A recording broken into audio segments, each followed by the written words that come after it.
Yolun altından geçiyor değil mi işte? He. Su oradan geçiyor, su vurup götürüyor. Köprü vardır. Alttan köprü vardır.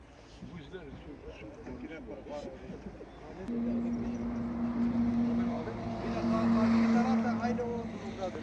Neredeyse o da çökmek üzere. He. 15-20 metre var.